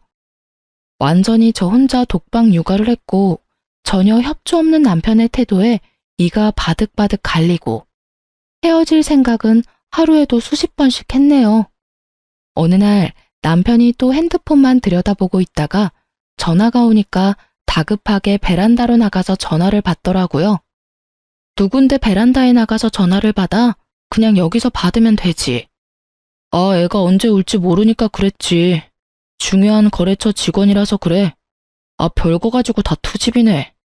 괜히 심술을 내면서 그거 핑계로 또 방으로 휙 들어가 버리더라고요. 뭔지 모르게 꺼림칙한 느낌이 들었죠. 저는 하루 종일 제대로 밥도 못 먹고 샤워도 못하고 지내느라 날로 초췌해지는 모습에 너무 서러운데 남편은 아주 광나게 꾸미고 다니더군요. 그로부터 며칠이 지났을까. 샤워하러 간 남편 폰으로 메시지 알람이 확 뜨더니 사라지더라고요. 그 짧은 찰나에 오빠도 힘들지? 란 문장이 눈에 확 박히더라고요. 뭔가 있다는 촉이 확 왔고 그때부터 남편 핸드폰을 확인할 기회만 엿보기 시작했어요. 어찌나 핸드폰이랑 한 몸인지 좀처럼 볼 수가 없었어요. 일주일에 7일을 매일 남편과 싸워댔어요. 지금 생각하면 그 지옥 같은 시간을 어떻게 버텼나 싶어요. 오늘은 저녁에 와서 아기 봐준다며 맨날 똑같은 말하고 싸우는 거 지겹지도 않니? 그러니까 당신이 좀 나를 이해해주면 어때? 아니, 집에서 하루 종일 있는데 도대체 뭐가 힘들다고 징징대는지 이해가 안 되네. 나도 좀 집에서만 있고 싶다. 그래? 그러면 한번 집에서 아기랑 있어봐. 얼마나 편한지. 저는 머리끝까지 화가 북받쳐 올라서 아기를 남편한테 줘버리고 집을 나와버렸어요. 머릿속에선 온통 아기 걱정이라 마음 편히 쉬지도 못하겠더라고요. 그래도 이번에야말로 버릇을 고치겠다는 마음으로 하루를 그냥 숙박업소 들어가서 잤어요. 거의 3개월 만에 처음으로 혼자 푹 자는 거여서 진짜 침대에 눕자마자 바로 골아 떨어져 버렸죠. 다음날 일어나자마자 아기 걱정이 덜컥 나서 핸드폰을 확인해 봤는데 세상에 남편이 전화 한 통도 안 했더라고요. 남편 골탕 먹이려고 나왔는데 오히려 아기 생각에 제가 좌불안석이었죠. 결국 집으로 돌아갔어요. 시모가 아기를 안고 있는 걸 보니 그나마 아기는 무사해서 다행이란 생각이 들더라고요. 저를 발견한 시모의 얼굴이 울그락불그락해지며 아기를 저한테 확 넘겨버리더라고요. 아무리 부부싸움을 했다고 해도 어떻게 애엄마가 애를 두고 집을 나가니? 난 진짜 너 같은 모진 애는 처음 본다. 그동안 애를 한 번도 안 봐줘서 저 혼자 갓난아기 키우느라 하루도 잠 한 번 제대로 잔 적이 없네요. 그래서 애 좀 보라고 그런 건데 그것마저도 어머니한테 바로 전화했나 보네요. 애는 엄마가 보는 거지 왜 밖에서 바쁘게 일하는 사람을 잡아? 옛날에는 엄마 혼자 대여섯 명도 다 키우고 그랬다. 요즘은 얼마나 애 키우기 좋아졌어? 네가 천기저귀를 빨기를 해, 내과에서 빨래를 해? 난 요즘만 같으면 10명도 혼자 키우겠다.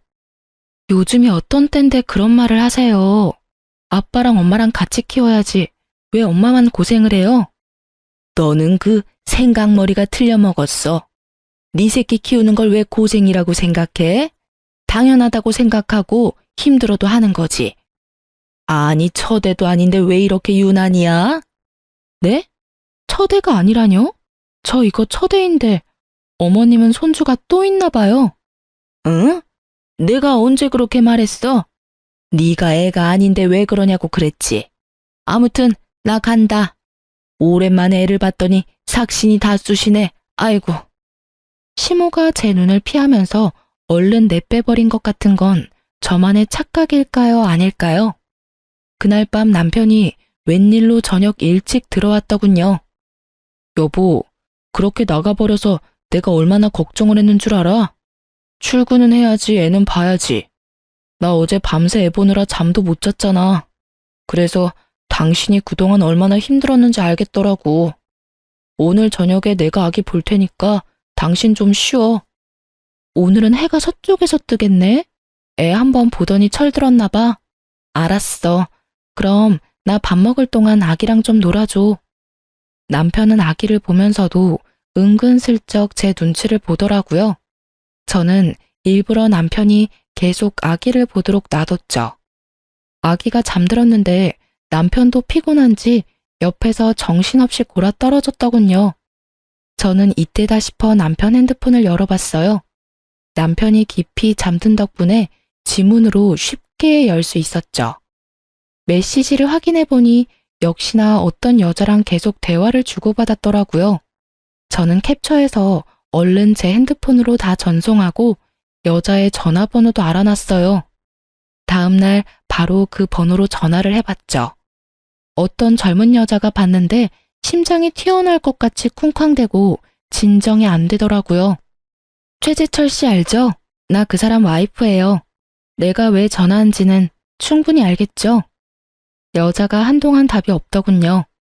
여자의 한숨 소리가 푹 들리고 개미만한 목소리가 들려왔죠. 혹시 시간 괜찮으면 오늘 만날까요? 저도 드릴 얘기가 있어요.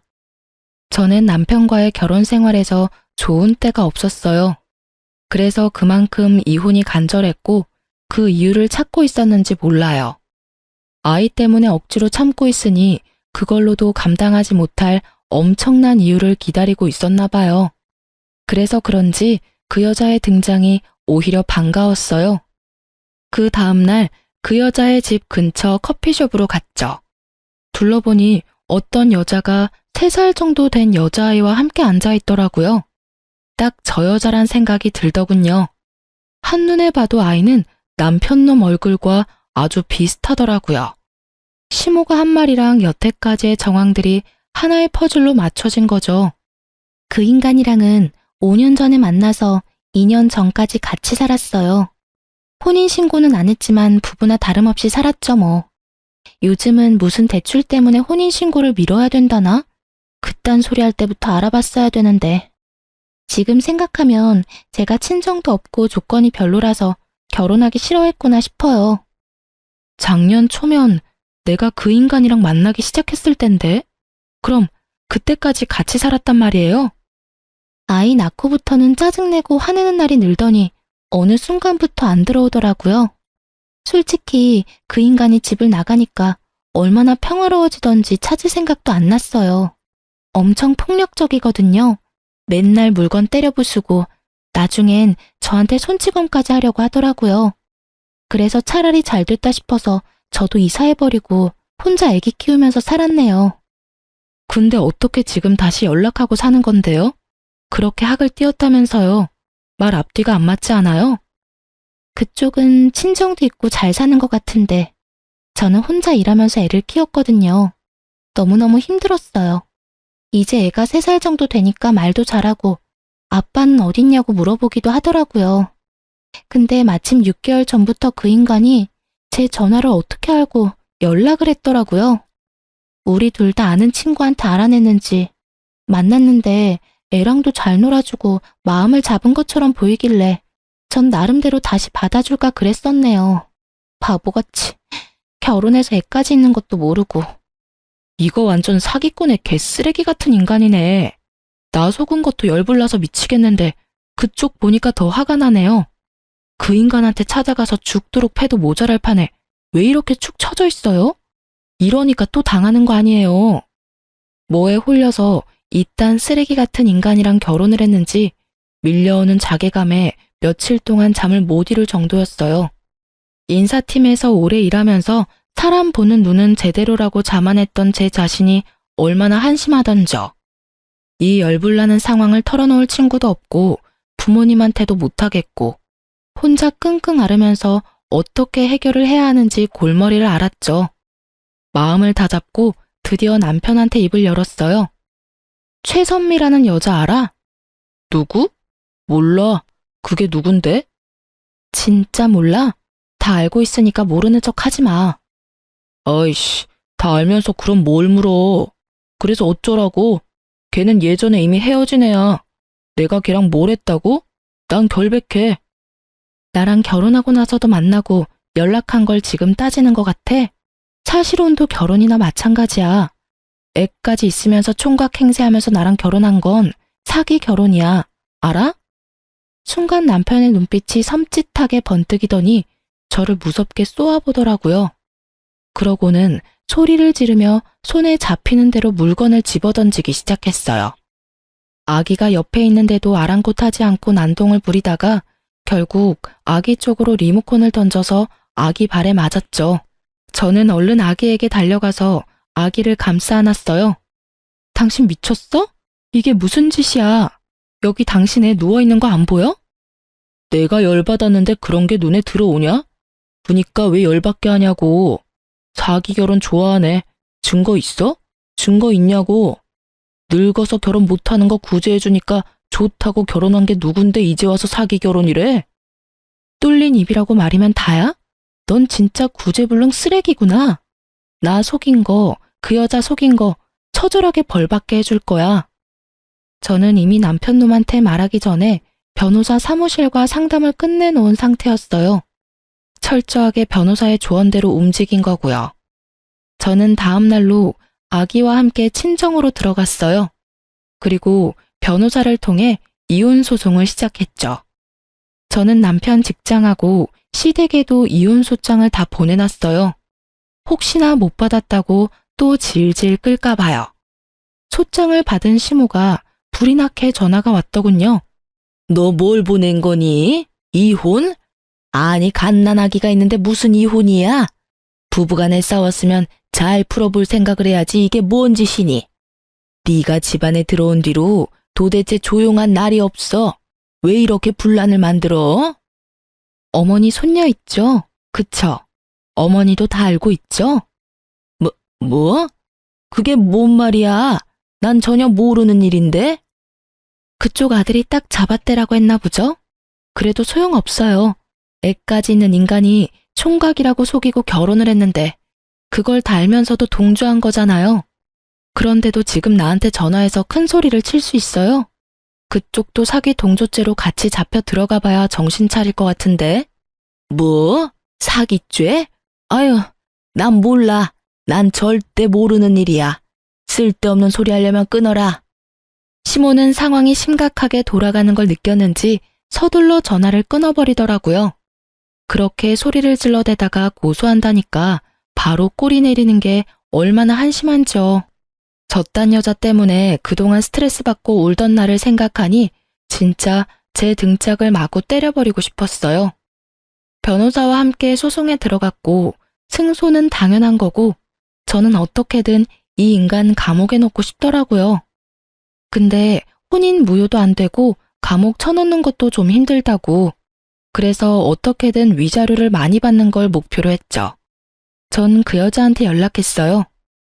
나 지금 이혼 소송 중인데 그쪽도 변호사 상담 받아보는 게 어때요? 이대로 다 넘어갈 거예요? 전 지금 당장 월세 감당하기도 힘든데 어떻게 변호사를 쓰겠어요. 그 인간한테 당한 건 멍청한 제 잘못도 있는 거니까 어쩔 수 없죠 뭐. 그쪽이 그렇게 물으니까 그 인간이 툭하면 찾아가서 찝적대는 거예요. 변호사 비용은 걱정 말고 일단 만나보기나 해요. 그리고 그 인간에 관한 거 뭐라도 있으면 다 챙겨오고요. 제가 결혼 생활 망친 거나 다름없는데 저까지 이렇게 챙겨주시고 정말 어쩔 줄을 모르겠어요. 정말 죄송하고 감사해요. 무슨 소리예요. 그쪽이 아니어도 뒤집어 엎을 판이었는데. 오히려 진실을 알게 돼서 나한테 오히려 도움됐어요. 내가 알려주는 대로 한번 찾아가 봐요. 여자는 그 인간에 관한 사소한 것까지 다 증거 자료를 챙겨왔더라고요. 그래서 무리 없이 혼인빙자 간음죄로 소송을 걸고 그 인간을 심판까지 할 수 있겠더군요.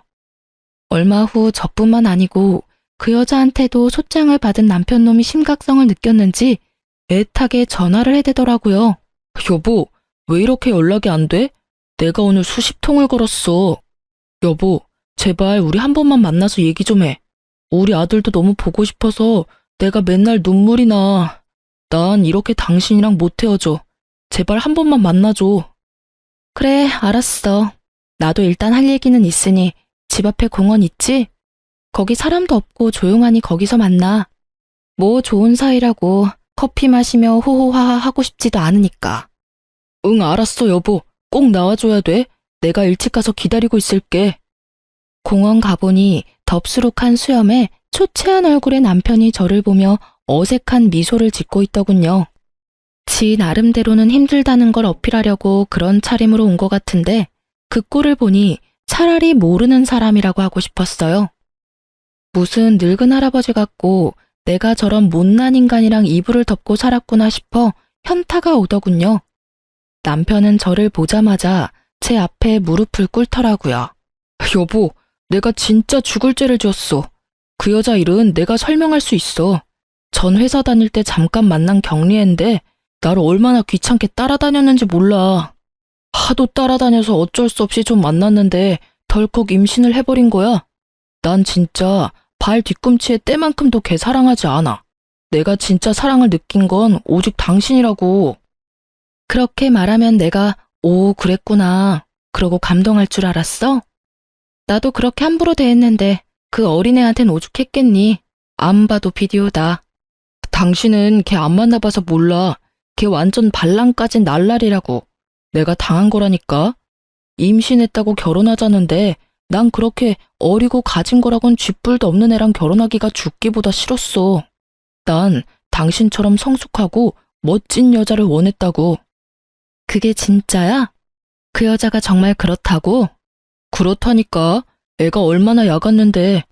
그래서 내가 지금까지 걔한테 질질 끌려다니는 거야.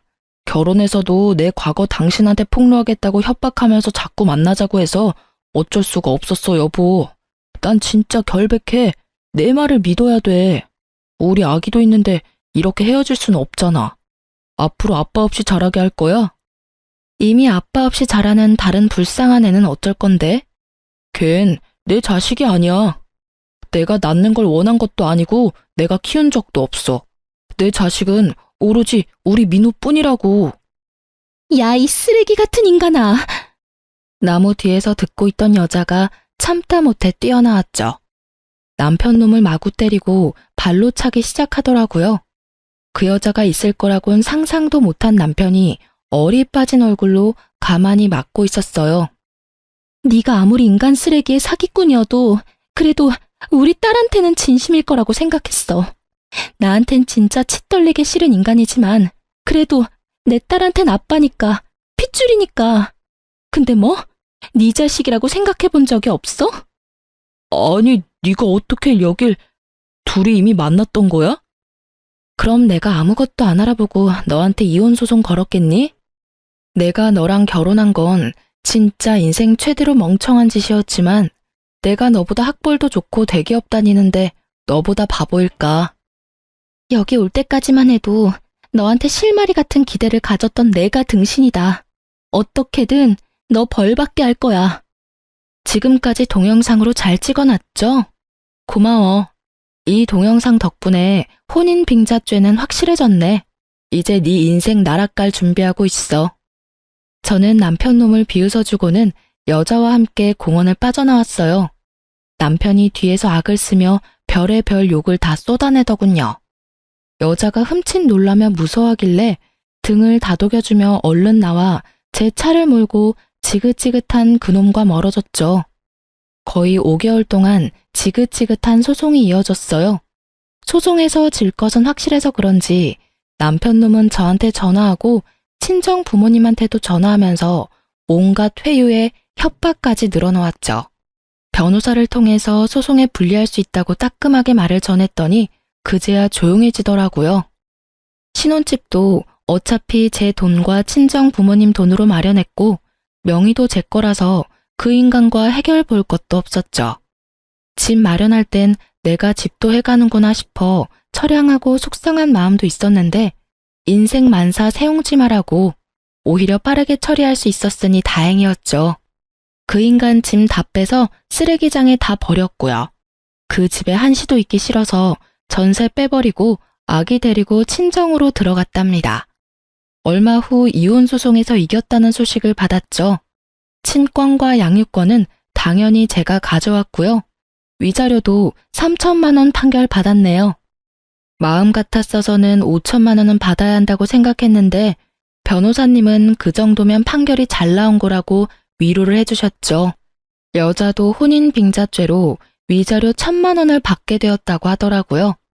역시나 판결 나자마자 남편이 친정집 앞까지 와서 문을 두드리고 난리를 치더군요. 친정아버지가 소금을 갖고 나가서 마구 뿌리시고 남편 놈의 멱살을 잡았죠. 이 자식이 여기가 어디라고 감히 찾아와? 이제 판결 나고 다 끝난 마당에 왜 또 왔어? 아버님, 지영이 좀 불러주십시오. 만나서 꼭 할 말이 있습니다. 전 진짜 억울하게 이혼당한 거라고요. 이 놈이 진짜 미쳐도 단단히 미친 놈이구만. 네가 우리 딸한테 어떤 짓을 했는데 그딴 소리를 해? 넌 아직도 내가 만만해? 경찰 불렀으니까 끌려가기 싫으면 당장 꺼져. 앞으로도 여기 찾아오기만 해. 접근금지 명령 당장 신청할 거니까. 여보, 내가 나도 잘못한 거 있으니까 이혼은 받아들일게. 근데 위자료를 그렇게 많이 달라는 건 말도 안 돼. 그것도 일시불로 달라니. 나 땡전 한 푼 없는 거 알잖아. 나이 50 다 돼서 돈 한 푼 없는 게 자랑이다, 자랑. 내가 그쪽 금전적인 사정까지 봐줘야 돼? 나는 너 감옥 쳐넣지를 못한 게 한이야. 그럼 차라리 감옥 갈게. 몸으로 때우면 때웠지 돈은 못 줘. 아, 그러셔? 그럼 네가 원하는 대로는 절대 못 해주지. 위자료 안 주면 월급 차압 들어갈 거니까 변호사랑 상담해. 이번에 이혼 소송하느라 변호사 비용을 얼마나 냈는데 또 변호사야. 아, 진짜 한 번만 봐줘. 네 부모 집 있잖아. 그거라도 빼든지 알아서 해. 마침 경찰분들 오셨네. 경찰이 오니 남편이 겁을 잔뜩 집어먹더라고요. 어찌나 순순히 경찰을 따라가던지 여러모로 한숨만 나왔죠. 그 후로 다행히 집에 찾아오진 않더라고요. 변호사를 통해서 계속 재촉하자 결국 남편이 위자료를 보내왔더라고요. 여자한테도 1,000만 원이 잘 입금된 것을 확인했고요. 저까지 신경 써주셔서 정말 고마워요.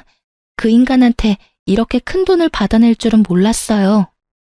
그동안 돈 뜯기고 마음 고생한 거에 비하면 그깟 돈이 별건가요? 아무튼 마무리는 된 것 같으니까 앞으로 아이랑 행복하게 살길 바래요. 네, 언니도 아기랑 행복하세요. 다시 만나진 못하겠지만 언제나 잘 지내시길 바랄게요. 그게 그 여자와의 마지막 통화였죠. 그렇게 모든 악연도 마무리되어가나 싶었는데 역시 마지막까지 그놈 엄마가 말썽이더군요. 마침 아기랑 산책 가려고 현관문을 딱 열었는데 전 시모가 서 있어서 너무 놀랐어요. 너는 어쩜 그렇게 모질 수가 있니? 전화도 안 되고 어떻게 만날 방법이 없어서 내가 간신히 여기 알아내서 찾아왔다. 아이고, 우리 민호, 우리 손주를 드디어 보네. 그 손 치워요. 이제 이혼하고 친권도 내가 다 가져왔는데 뭔 손주 타령이에요. 그렇게 귀한 손주인데 하루도 안 봐줬었어요? 여긴 왜 찾아온 거예요? 아이고, 너 그 잘난 위자료 준다고 우리 집 전세 보증금 다 날라갔다. 너 때문에 내가 이 나이에 지금 단칸방 사글세 살아. 어떻게 이렇게까지 만들 수가 있니? 왜 그 한풀이를 나한테 와서 해요?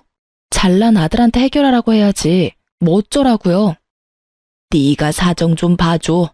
1,000만 원이라도 돌려주면 안 되겠니? 아니면 우리 민호를 생각해서라도 재결합을 해줘. 민호도 아빠 없는 애로 키우는 건 안 된 일이잖아. 내가 너한테 앞으로 정말 잘할게. 일이 이렇게까지 된 게 다 내 탓이라고 생각해요? 아들을 사기꾼처럼 키운 것도 모자라서 여자들 등쳐먹고 상처 주는 거 뻔히 알면서 그 주제에 분수도 모르고 시어머니 노릇하고 며느리 잡은 아줌마 책임도 있어요. 내가 이혼한 게 다 그 인간 탓인 줄 알아요? 아줌마 때문인 게 절반이라고요. 나도 너 때문에 힘든 적 많다. 그래도 며느리니까 참고 보듬어 살라고 그러는 거지. 이렇게 헤어지면 우리 핏줄 내 손주도 못 보고 살라 이 말이니? 아줌마 아들이 애 포기한다는데 아줌마가 왜 그래요? 그럼 아줌마가 양육비 줄 거예요? 다신 여기 찾아오지 말아요. 내가 오늘은 그냥 참고 넘어가는데 다음에 만약 또 오면 경찰서 끌려갈 줄 알라고요. 저는 전 시모를 밀치고 유모차를 끌고 아파트 밖으로 나가버렸답니다. 내려가는 엘리베이터 안에서까지 시모가 곡소리를 내며 우는 게 들리더라고요. 저런 인간들이랑 어디까지 엮여야 되는지 정말 결혼 한번 잘못한 죄로 제 인생이 어디까지 바닥을 칠지 막막하기만 했어요. 혼자 아기를 키우는 것도 두려웠고요. 그렇게 이혼하고 아이와 둘이 산 지도 벌써 2년이 다 되어 가네요. 하도 시모가 잊을만 하면 친정집에 찾아와서 저는 아이와 둘이 따로 살게 되었어요. 친정엄마가 거의 매일 오셔서 많이 도와주시죠. 저도 직장 다시 복귀해서 다시 열심히 일하고 있고요. 가끔 외롭거나 이런 순간이 벅찰 때도 있지만 그 인간하고 시모와 살면서 말라 죽느니 이렇게 아기랑 둘이 사는 게 더 행복하답니다. 저보다 더 힘든 시간을 보내시는 분들이 계시다면 시간 가면 다 지나갈 테니 힘내시란 말씀 전해보면서 저도 이만 저의 이야기를 마칠게요. 들어주신 모든 분들 감사하고 모두 좋은 하루 보내세요.